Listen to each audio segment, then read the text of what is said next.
So,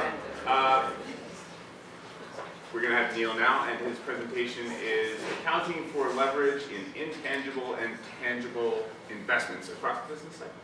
And I know some of those words.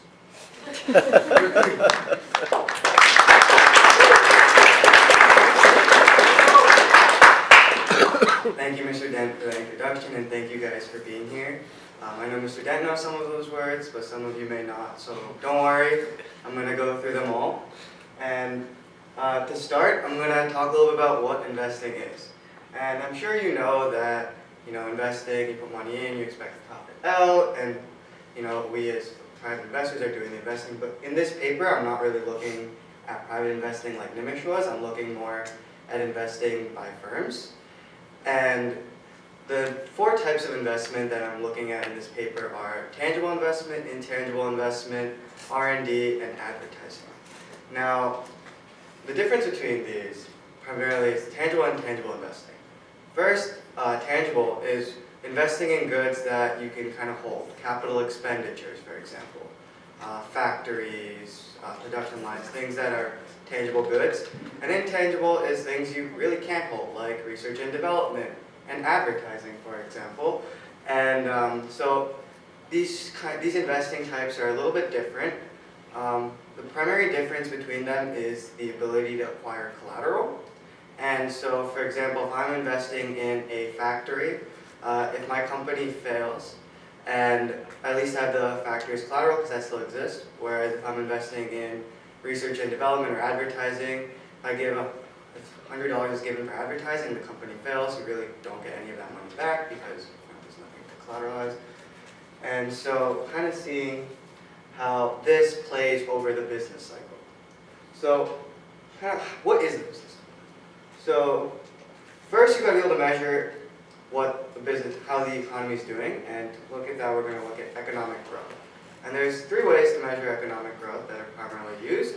The first is the gross domestic product, the second is the federal funds rate, and the third is industry output. And so if we look at this graph, can you guys hear me okay when I'm away from the mic? Yeah. If you look at the top graph, you can see that the GDP is pretty much increasing the whole time. We have an economic trend of going upwards growth. But if you look at the bottom, that's the percent change in the GDP, and that's a lot more volatile. The red line is GDP, and the blue line is the federal funds rate. And you can see that the changes are really correlated, because you know that when the GDP is low and the economy is not doing so well, the Federal Reserve the central bank will lower the federal funds rate to increase investing and output. And so how does this relate to investing? So the top graph is the GDP and federal funds rate change. And the bottom graph is changes in tangible and intangible investment. If you look at these graphs, you can see that they're increasingly correlated. When the GDP and federal funds rate are high and the economy is doing well, generally so is tangible and intangible investing. When the GDP is low, the opposite occurs. And now what does that tell you about cyclicality? So that means this is pro-cyclical. Essentially when the economy is doing well, investing is doing well. When the economy is doing poorly, investing is doing poorly. And so what I'm trying to do is see if this cyclicality changes when you account for leverage. And what is leverage? So the leverage is your debt to asset ratio, and it shows the strength of a company essentially. If you have a higher leverage, a higher debt to asset ratio, you're at a higher risk of failing, whereas if you're at a low leverage, the opposite is true. Okay, I'm going to talk a little bit more about this. So the reason I'm looking at this in particular to see if the investing becomes counter-cyclical, which means if you have high economy, low investing, and vice versa, is because when you're at a recession, there's something called the opportunity cost approach. And what this says is, if I'm in a recession, there's 2 ways of thinking. The cyclical thinking is, if I'm in a recession, I'm going to hold tight on my money and I'm not going to invest anywhere. But the other way of thinking is, if you're in a recession, you know that the economy is generally going to do well, right? You know, as long as you're not in like Great Depression levels, like you're in a basic recession, you know the economy is going to eventually get better. So if you invest now at the low point of the economy, chances are your investment return is going to be a lot higher a little later down the road. And so the reason leverage is important is because when you're at a recession, you don't really have as much money. So you want to make sure that you're investing on a firm that has a higher chance of succeeding, because there's also a higher chance for them to fail. So if you have a low leverage, you know that they have a higher chance of succeeding. So what leverage does, what I want to see is if when you account for the leverages within firms, firms with low leverages will get more investment over the future during recession versus high leverages. And there have been two really important papers that influence this piece. The first is the Audanello and Winbury papers, and they essentially did this model, this research for only tangible investing. And I'll talk a little bit about what they show a little later. And the second is the Lopez-Garcilla et al. And Aguian et al. Paper. They kind of show the same thing, one with the Spanish economy and the other with the American. And it looks at cyclicality when accounting for credit constraints. Credit constraints are something that doesn't let you spend as much money as you want. And an example of a credit constraint is leverage. If you have a high leverage, chances are it's going to be hard to borrow even more money, so you won't really be able to spend as much money as you want. And so the first paper, what it showed was that tangible investing shows the same behavior that we talked about in the opportunity cost approach. That firms with low leverages will invest more than firms with high leverages during a recession.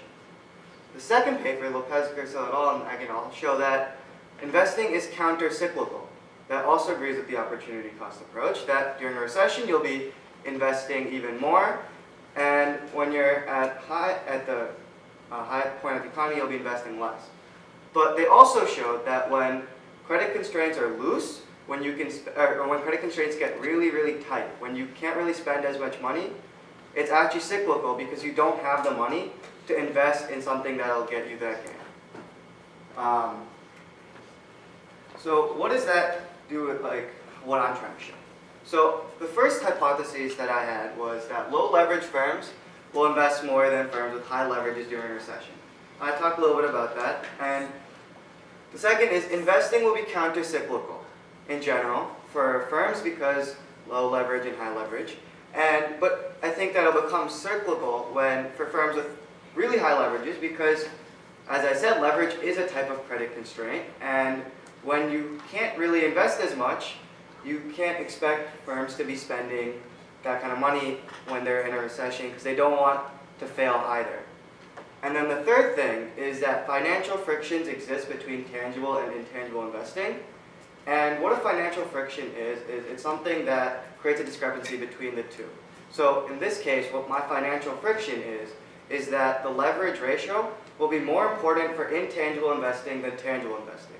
And the reason I say this is because intangible investing doesn't have collateral. And not having collateral means that they have a higher risk because if the company fails, you don't get anything.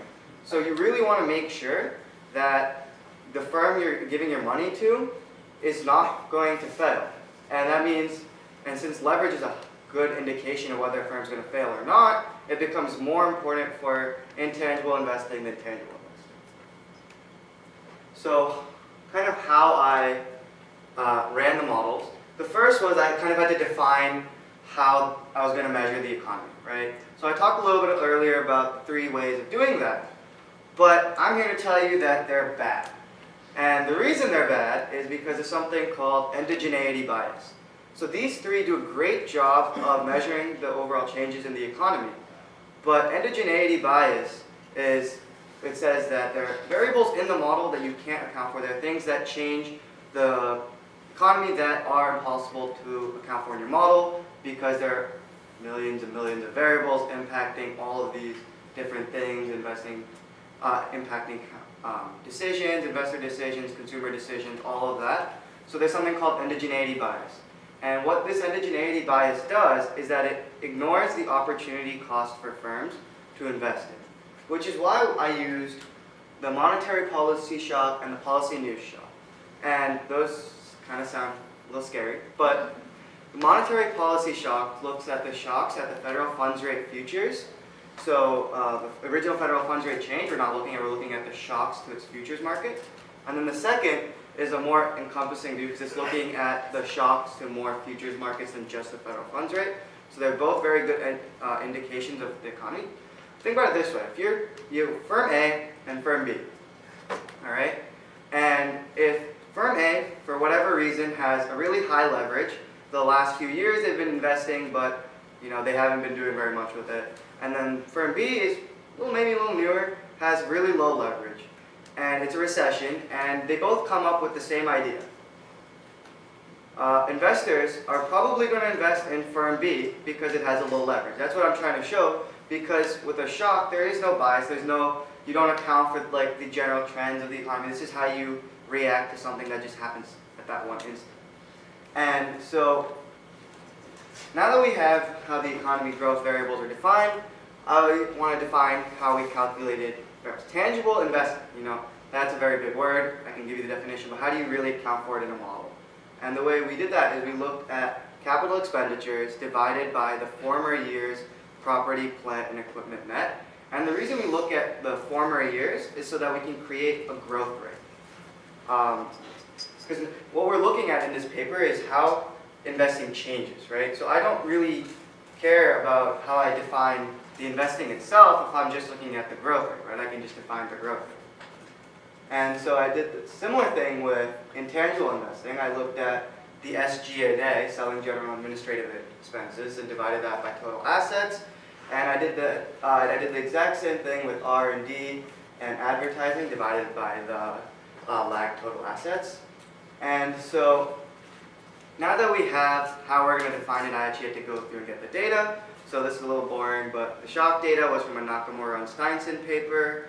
They use really complex math to calculate it, way over my head. But second is the GDP and federal funds rate data. That's from the St. Louis Fred database. And then the third thing is the industry output data. That's from the BEA. And the last data source was CompuStat from the Wharton School. I want to just thank BU for giving me access to that because that's really expensive and they gave it to me for free, so that's nice. And so we create this model. And so on the left side, you see XIT, and that's your investment. That changes from investing type to investing type. And then then we put firm effects and year effects. And the reason we put firm effects and year effects is firm effects account for the variability between firms. Firm A might have investing decisions like this, and firm B might have different investing decisions. So this is how you account for all the variations within a firm. The second, the year fixed effect, accounts for the variations within a year. 1 year you might have something crazy happen and the economy does really well, whereas another year it doesn't. And so this accounts for the variations from year to year, so it's trying to standardize the model for each year and for each firm. And then the second, this variable right here is the leverage ratio. That's not the important variable, that just accounts for variations in leverage. But what we really look at is this interaction variable here. This is the leverage times the economy quantifier, the change in the economy quantifier that we talked about earlier. And what this shows us right here is how changes in leverage and changes in the economy quantifier impact changes in the investment type. Now, if you remember, there were 5 types of economy quantifiers and 4 types of investment, right? So 4 times 5, quick maths, is 20.